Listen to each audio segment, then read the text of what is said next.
Fala, DevBubble, tudo bom? Meu nome é Pedro Duarte, eu estou te trazendo hoje o primeiro bot que vai te preparar para a prova oficial da certificação Bubble. Deixa eu te explicar. Sou desenvolvedor Bubble há mais ou menos 3, 4 anos e tive a honra de estar entre os 30 primeiros certificados no mundo inteiro.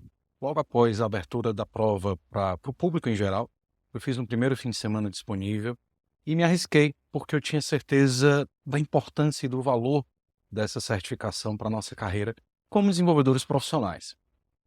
Na época, o caminho era muito árido, porque eu não tinha nenhuma referência, não tinha ninguém que tivesse feito a prova antes que pudesse me ajudar, né. Um grupo muito fechado, muito pequeno de devs que foram escolhidos a dedo pelo Bubble para, na verdade, validar a prova, que tinha feito o teste, mas que eram proibidos de falar qualquer coisa e é muito justo, né, muito normal. Eu também não posso estar aqui falando de questões e dando muitos detalhes, até porque não dá nem para lembrar, né, a prova ela é toda monitorada, gravam sua tela, gravam sua câmera, gravam seu microfone, você tem que mostrar todo o ambiente onde você vai fazer a prova antes de começar, para comprovar que não tem ninguém ali na sala para lhe ajudar, enfim, é um processo muito sério, muito criterioso.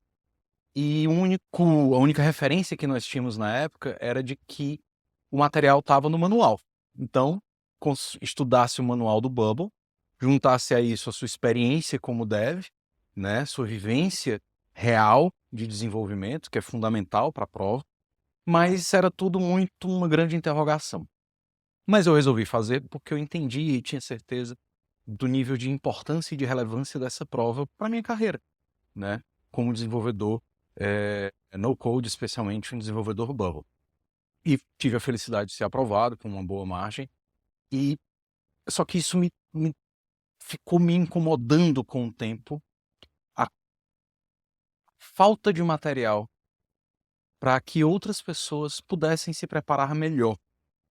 E por isso eu desenvolvi um modelo customizado de ChatGPT, alimentado com todas as informações do fórum oficial, com todas as informações do manual oficial, com todas as questões que o próprio Bubble nos disponibilizou como exemplos das questões da certificação, e somei a isso a minha leitura, o meu olhar, né. Então, o estilo de questões que eu enfrentei durante a prova, os tópicos que eu entendi que eram mais relevantes, os pontos que eu tenho conhecimento de que são mais delicados e mais críticos para nós desenvolvedores, e acabei chegando nesse modelo, que é um bot, né, é um robozinho onde ele vai te apresentar questões, você dá a sua resposta, ao fim de cada resposta ele dá, se você, né, ele diz se você acertou ou se você errou, e mais ainda, ele dá uma breve explicação sobre o tema daquela questão. Então é muito legal, porque se você tiver errado, ele já te explica o porquê de qual seria a resposta correta, e se você tiver acertado, ele te dá um reforço positivo do porquê que você acertou, né. Então é muito legal, porque dá a segurança de que a gente está com o conceito correto, ou nos ajuda a corrigir e a melhorar nossa compreensão sobre os conceitos, o que é muito importante numa prova de certificação, que é exatamente diferenciar quem toca de ouvido e de quem estudou a teoria musical, né, de quem desenvolve ali, vamos dizer assim, instintivamente, ou de quem de fato estudou e se preparou para aquilo. Melhor do que eu falar é eu mostrar. Mas antes de mostrar, eu queria só comentar uma coisa. A OpenAI permite a criação e compartilhamento de custom GPTs, né, de modelos customizados, somente na versão 4 do ChatGPT. Isso significa que você só vai conseguir usar esse bot se você for assinante do ChatGPT Plus, que custa $20 por mês. Essa assinatura não vai servir só para o meu bot, né, vai servir para um monte de coisa, para você poder ter acesso ao DALL-E 3, para você ter o ChatGPT 4, você criar seus próprios GPTs, enfim, para um monte de coisa. Mas nesse momento, você vai ter acesso, do meu lado, gratuitamente, a esse bot, caso você seja assinante do Plus. Eu A princípio, esse bot, né, esse modelo de IA, seria disponibilizado somente para o meu grupo de mentorados. Hoje eu tenho 40 devs, onde eu faço acompanhamento individual e pessoal, desde toda a fundamentação técnica até o plano de carreira internacional e, passando no meio desse processo, tem a certificação. Tem algumas certificações extraoficiais que são interessantes de serem conquistadas, mas a mais importante é a certificação oficial. E esse conteúdo e esse material de estudo era disponibilizado somente para esse grupo inicialmente. Mas ficou tão bom, tão bom, tão bom, que eu fiquei com pena de não compartilhar com qualquer outra pessoa que queira e que tenha interesse em profissionalizar o nosso mercado. Tá? Então, só fazendo esse disclaimer para que você se prepare e saiba se você vai conseguir usar ou não. Beleza? Mas vamos lá, que é melhor para você entender eu mostrando. Então vamos lá. Eu estou aqui no link do meu Custom GPT, né? O link que vai estar aqui na descrição do vídeo. Qualquer um pode acessar. Tá? Vou começar meu teste. Posso clicar lá para Start Test ou posso digitar Start Test. E aí está perguntando se eu quero um tópico específico ou questões randômicas. Eu vou dizer que eu quero randômicas. Vamos lá, primeira questão. No Bubble, qual é o propósito primário da utilização de Custom States na sua aplicação? A. Guardar dados de usuários permanentemente no banco. Segurar dados, né? Manter dados temporariamente na página sem a necessidade de uso do banco de dados. Até agora essa é a minha opção. Modificar estilos de elementos dinamicamente? Não, né? Isso aqui são as condicionais e a gente pode usar um parâmetro de um custom state como um critério de um condicional e aí sim mudar algum estilo de elementos na página. Criar conexões para APIs externas? Não. Agendar workflows recorrentes? Não. Então, opção B.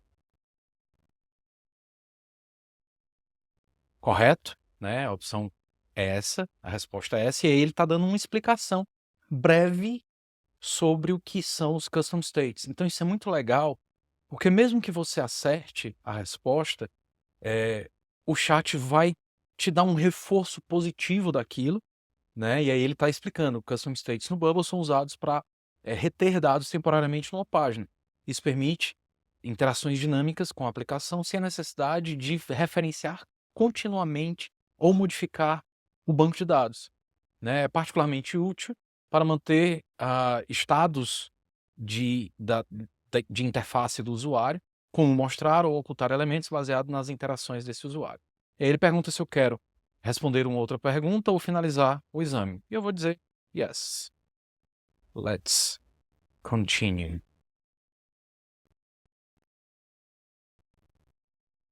E aí ele está pensando, entre aspas, em outra pergunta e vai lá. Pergunta 2. Ao desenhar uma página responsiva no Bubble, qual das seguintes afirmações é verdadeira em relação ao uso de grupos e containers? Container, você já deve saber, é qualquer qualquer elemento que contenha outras coisas dentro, como um grupo, como um floating group, como um grupo focus, como um pop-up. Todos eles são enquadrados dentro dessa categoria de containers. Tá? Como o nome diz, um container ele contém coisas. Então, né, só para a gente começar a criar essas correlações. Então, A. Grupos e containers não são necessários para um design responsivo. Completamente falso, né? A gente precisa dos containers para organizar a responsividade do nosso design, seja em linha, seja em coluna, seja line to parent, seja o fixo, né? Que, enfim, é um pavor, um terror, mas existe. Então, essa está falsa. Opção B. Grupos e containers devem ser evitados porque eles tornam a aplicação mais lenta, o carregamento da página mais lento. Completamente falso, não tem nada a ver uma coisa com a outra. O container é super importante para a organização da página e fundamental. E não vai ter impacto nenhum no tempo de carregamento da página. C. Usar grupos e containers efetivamente é a chave para atingir um layout responsivo. Até agora, essa é a única correta que eu consigo ler. Vamos ver as outras duas só por garantia. D. Grupos e containers automaticamente ajustam seus tamanhos baseados no tamanho da tela do usuário. Cara, não é verdade. Porque eu posso ter grupos e containers de tamanhos fixos. E aí, isso não é necessariamente verdade. Se ele tiver um tamanho relativo, isso é verdade. Mas ele pode não ser verdade. Então, eu descartaria essa opção. Grupos e containers são somente para propósitos estéticos e não tem nenhum impacto na responsividade. Maior mentira do mundo. Então, eu vou de C. Vamos ver se a gente acertou. Correto. A resposta é essa. E aí ele mais uma vez vai dar o contexto sobre o uso de grupos e containers, né. Ele está dizendo que no Bubble, grupos e containers executam um papel crucial na num design responsivo. Eles permitem que você organize os elementos na sua página de forma lógica e controle como eles se redimensionam e se reorganizam em diferentes tamanhos de tela. O uso efetivo de grupos e containers é essencial para garantir que sua aplicação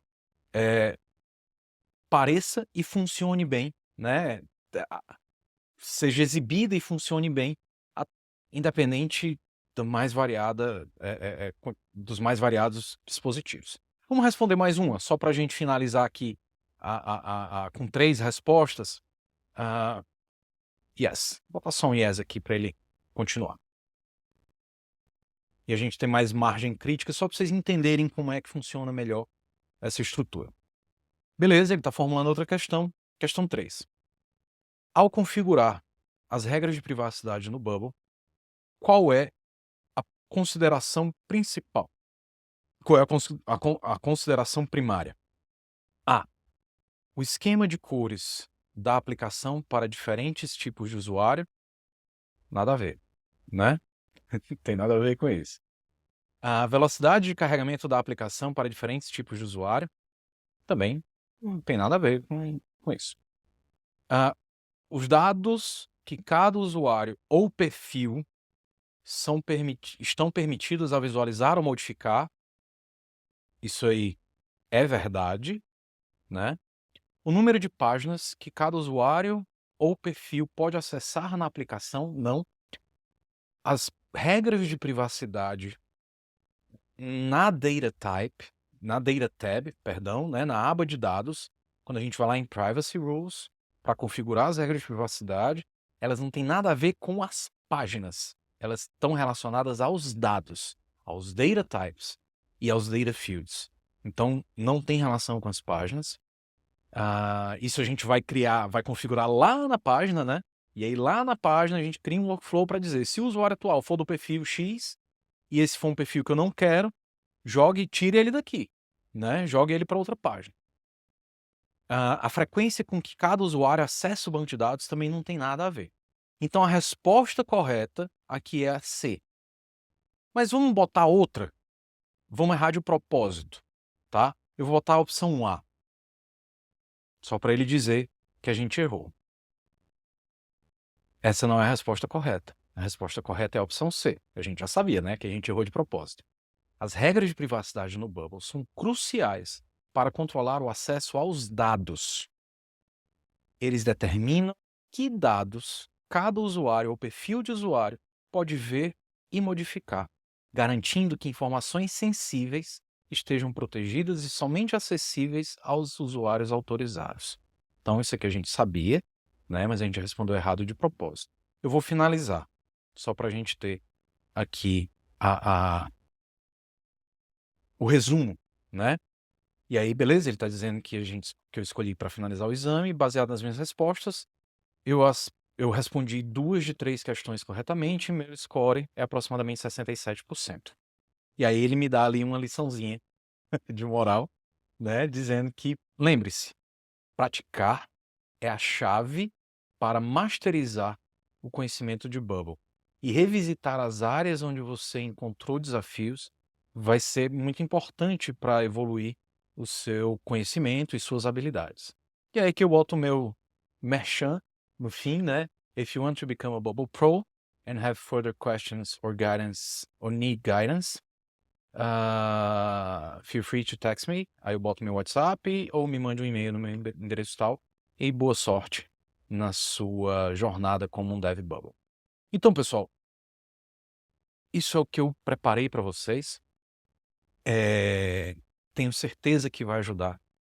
Eu adoraria ter tido isso quando eu estava no meu processo de certificação, de me preparar para a certificação. Era um período onde a gente estava 100% no escuro, né? não tinha nada, não tinha nenhum material, não tinha nenhuma orientação, a única coisa que se dizia era que estude um manual. Era a única, única dica que a gente tinha, né, não tinha exemplo de questão, ninguém tinha feito a prova, enfim, então era tudo muito obscuro, agora está muito mais claro, né, e com certeza, se você dedicar tempo e energia à interação com esse GPT que eu estou disponibilizando, você vai estar mais do que preparado para passar na sua certificação, tá bom? Então, obrigado, espero que você goste. Qualquer dúvida, me chama. Um abraço.